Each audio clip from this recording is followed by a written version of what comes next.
Hey guys! I've been watching way too much Art and Rose. So today I'm going to be doing my August book haul, which I'm very excited about. I mean, any book haul, regardless of the month or, you know, like theme, I'm gonna be excited about it because it involves books. Obviously. Most of these books are books that I pre-ordered during the month of August because I was so excited about them and I needed to have that assurance that I would get them immediately, even though I probably won't read them immediately, but you know. I will say that the majority of these books are children and YA, but never fear my adult readers because I'm going to have another book haul up pretty soon. It's going to be a collective book haul that has adult, YA, and a buttload of graphic novels as soon as I have the strength to film it. Alright, so I really don't have too much to say, so I'm just gonna go ahead and get into it. First book that I got in August is Fear Street, a super thriller featuring two stories called Party Games and Don't Stay Up Late by R.L. Stine. Now, if you guys watch my channel, you know that I love thriller and horror. I'm just obsessed with it. And R.L. Stine was kind of one of my introductions to horror and thriller. I never really read Goosebumps, but I devoured Fear Street. And when I saw that he released 2 new books in the series, I was like, yes.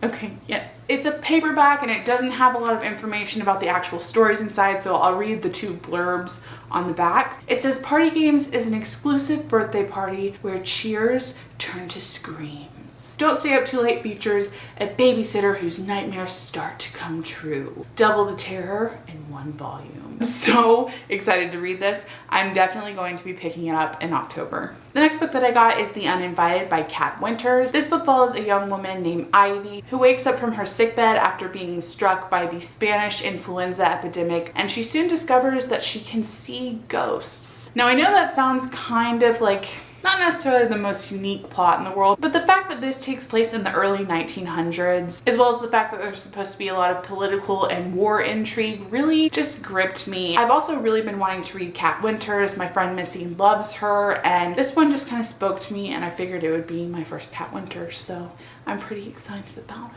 The next book that I picked up is Slasher Girls and Monster Boys, story selected by April Genevieve Chichoke, and it features short stories that are all thriller horror type of stories, and it's by very many authors. I have read Nova Rinsuma, Lee Bardugo, and A.G. Howard, but I haven't read the rest of these, and I'm excited to do it because I've got a lot of books by these authors, but I haven't picked them up yet, so getting a glimpse of their work is going to be it'll be really useful to me because it'll encourage me to pick up, you know, the other books. I will say that I'm especially excited to read Nova Rinsuma's story in this one because I read Imaginary Girls last month and I really enjoyed it, and the woman can write an eerie story, so really excited to pick this one up. The next book that I picked up is Diary of a Haunting by M. Verano. I just need to show you guys something before I continue on any further. You ready for this? Oh my god, where'd she go, guys? Where'd she go? It's so creepy, and she's also creeping on the spine like a creepy creeper. This book is about a girl named Paige who moves from LA to Idaho after her parents have a nasty divorce, and they end up moving in this old house where things are just very, very strange. Unreadable words begin to pop up on the walls, and Paige's little brother begins to sleepwalk across the house at all hours of the night. Paige soon does her research and discovers that the house was previously inhabited by a cult that performed satanic rituals. So yeah, creepy. There's nothing like a good haunted house story, and I thought that I was gonna read one of those when I picked up The Haunting of Sunshine Girl last month, but I was just so incredibly mistaken. I'm really hoping that this is gonna be everything that wasn't, because I really need something spooky, and I'm hoping that this is it. The next book that I picked up is Legacy of Kings by Eleanor Herman. This book is a fantasy book that follows the perspectives of several different characters. The thing that really first intrigued me about this book was that one of the perspectives is told by a young woman who has a quest to kill the queen of this kingdom for whatever reasons, I don't know exactly. But the thing that ends up being particularly tricky about this situation is that she gets involved with the queen's son. This also really reminds me of like the Arthurian era, and I love King Arthur, I love medieval literature. This was also written by a historian, so I'm thinking this is gonna be pretty accurate, and you guys know how I am about accuracy and authenticity, so I'm really looking forward to reading this one. The next one that I picked up is a book that I have been anticipating for about a year now. It is Layer of Dreams by Libba Bray, the sequel to The Diviners, which I read last October. This book follows a young woman named Edie who soon discovers that she has psychic abilities around the time that she moves in with her uncle, who owns a museum dedicated to the occult in 1920s New York. Do I need to say anything else? I didn't think so.